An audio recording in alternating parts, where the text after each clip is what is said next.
Welcome to our DIACC Spotlight interview series. This is our opportunity to welcome new members to DIACC and to hear more from them and what their interest is with regard to digital trust and identity.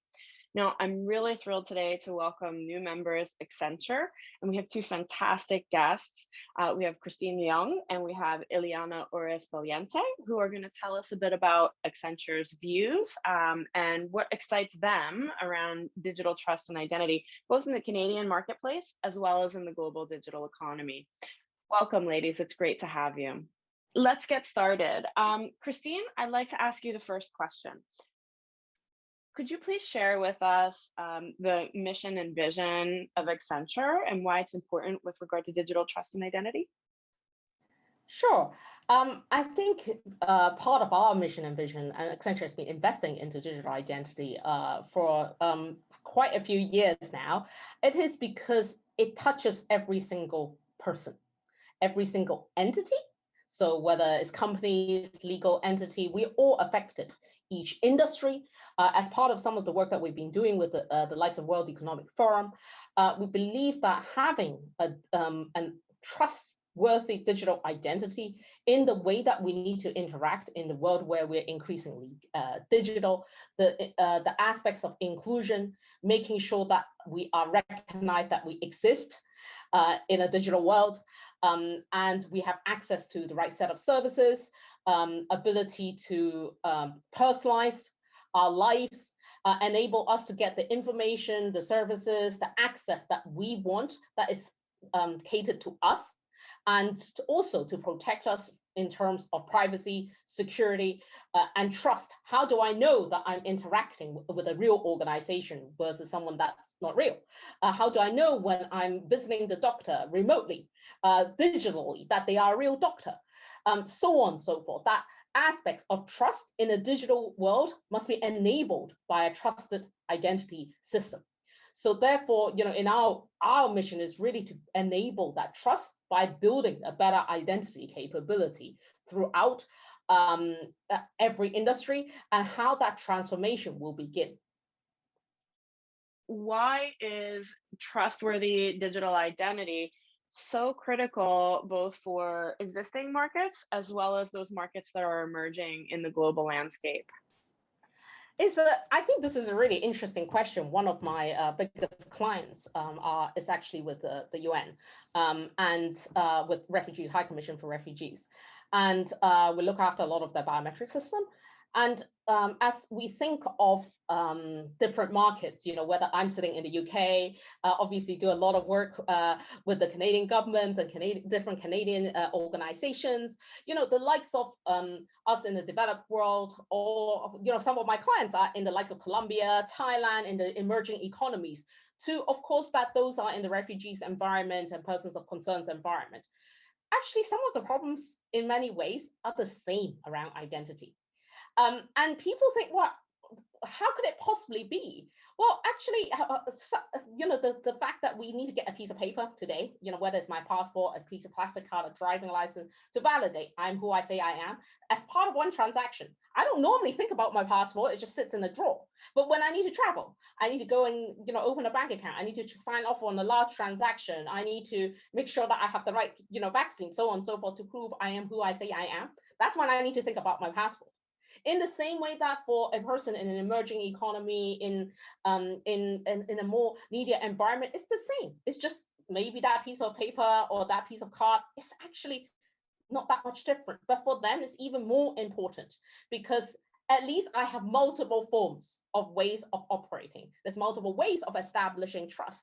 But in many ways, COVID has taken our ability away. Everything needs to be done remotely. Well, how do I trust remotely, right? Oftentimes you can't see me anymore. We don't want to touch. So that aspects of touchless, fully digital aspects needs to be enabled for all. not just in a developed economy, but also in emerging economies in different contexts. So it might not be the same technology, might not be the same solution, but the fact of the inclusion aspects of ensuring that those in emerging different language, different age group, how they use technology, all need to be considered. And I think in some of the areas of growth, emerging countries actually are massively adopting and growing in this space because they skip a whole generation of technology and processes. They don't need to think about things like notary services. They just go and say, right, I have a phone now. Can you download all of this? And they understand. It might not be the latest smartphone, but there are multiple ways of doing different things. And all of those scenarios and context needs to be considered. How do you see digital identity really transforming both the Canadian and global digital economy? And from an Accenture perspective, what is Accenture doing specifically, as well as strategically, to really address this transformation and move it forward?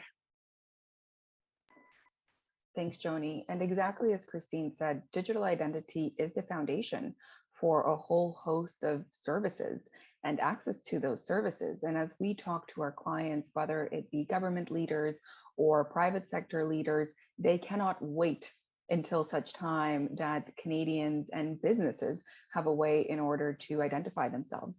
There's been tremendous amount of research done as well that shows that the economic value towards having this digital infrastructure is quite significant. And as a taxpayer, I really look forward to us being able to make a dent in those markets. How can Canada truly be a digital leader, a leader in digital trust and identity services, noting that all of the progress is happening around the world? Mm-hmm. Well, I think most importantly is the citizen sentiment. And there have been a number of recent market studies, including the one by DIACC, that shows that more than 50% of Canadian adults are more than happy to adopt digital identity. And when you look at the research for vaccine certificates as one piece, close to 80% of Canadians said that they see the value of something like this being rolled out, so long as it maintains personal privacy and puts information in the hands of consumers. So that's great. We're no longer worried about the ultimate adoption path. The second factor that's playing in Canada's favor is the fact that we're a fairly small country. We may not be as small as a single state, i.e. Estonia or Singapore, but for the most part, you can get the majority of the decision makers in the same room. Well, now we're virtual, in the same virtual room, and we're very collaborative. It's part of the Canadian spirit. And so our ability to align and drive forward really bodes well for the future, as you said, of making sure that there are Canadian standards that interoperate with everything that's going on around the world. And the final factor that's really playing in our favor in Canada is that the Canadian government has already been at the forefront of some of the leading edge investments and programs like the Known Traveler Digital Identity that started with the World Economic Forum a few years ago to be the first global prototype showing that actually, yes, we can move away from the traditional model of everyone owns information about me except for me, towards a model where I as a citizen am actually empowered with those credentials. So we have all of the ingredients necessary in order to have a really successful recipe. Yeah, I couldn't agree more. And I think as this transformation goes forward, having these important building blocks, having a pan-Canadian trust framework that defines how we reference out those standards and those business processes and those legal frameworks that are existing is such an important piece of the puzzle, because it really is, there are many tools to move this space forward. And it is heartening to see that. I think in Canada, one thing that people do look at is that we actually do have government and private sector sitting at the same table, which is, I think unique around the world. And we're really proud of that. So it's a tough challenge. It's absolutely a worthy one. And by working together, we make sure that this is not a surveillance program. This is an empowerment program. And that's what Canadians really need. And especially those that are caring for children and adults at home and have so much to balance already. So what drove Accenture to become a part of this Council of Digital Identity expertise in the DIACC? Ileana. Well, I think the most important piece is standards are critical. you're not going to get very far in a conversation with a stakeholder until they ask the question, are there any standards around this? How do we make sure that the work we're doing today is not going to be considered completely obsolete 2 days from now? And so there are two reasons primarily that drove our participation in the DIACC community. One is to understand where the standards are going so that we can advise our clients and make sure that their plans are future proof. And the second is really the fact that Accenture sits and has representation on a whole host of global standard setting organizations, and the ability to share information between, hey, this is what the Canadians are thinking about, and hey, this is what's going on in the rest of the world is really, really interesting. And so, Christine, maybe I can pass the floor to you and you can give Joni and the viewers a little bit of an example of where we're playing a role in that global stage. Sure. Thank you, Liana. We are indeed, you're correct. We are amongst still on many of the digital identity standards groups, IATA, ISO, the Decentralized ID Foundation, of course, Trust over IP. I sit on the board, as well as on our technical teams sit on some of the standards. Good Health Pass Collaborative. There are a number more.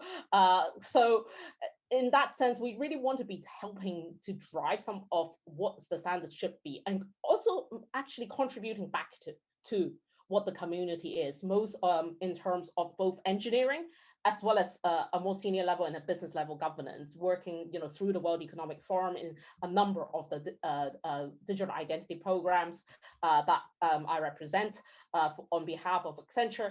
I think in part of that is really, identity is a team sport. If I have an identity, I need other people to accept it. Someone needs to issue it to me. Without that sort of aspects of issuance and acceptance, and I need to use it everywhere, I always say that it's a bit like Visa, MasterCard. If my card isn't going to be accepted everywhere, then I can't use it. So in that sense, we really are very excited about joining DIACC, because it is part of an ecosystem, and being part of that ecosystem to us to be able to contribute back, bring our learnings from overseas, from other sectors that we can help to contribute back is also immensely important to us. Is there anything else that we haven't covered here today that Christine, you'd like to share that we haven't covered that we should know about Accenture that's important? Sure. I think one point about Accenture that's important, that we are a 500,000 people organization, so we're very big. But at the same time, we're not a product vendor. So we are a services organization, and a large part of us, Eliana and I sit in different part of the business, but we're all focused on sort of the mission and the vision around identity. And we work with all number of different vendors, and actually our background is very much agnostic. So it's about finding the right solutions, building the right solutions to fit the problem, and to address the problem and to improve. And really, rather than sort of, it's not about us building sort of ownership, we are sort of the glue organizations, as we like to see it, in terms of bringing different vendors, different innovation, different people, different skills together, and be able to glue it together and working with clients and co-innovate on a lot of the initiatives around the world. And this topic, digital identity, is dear to our CTO. So we have a lot of strong commitment from all the way at the top, and because we really strongly believe this is hugely transformational. And thank you for having us. We're really looking forward to participating and contributing back to the rest of the ecosystem.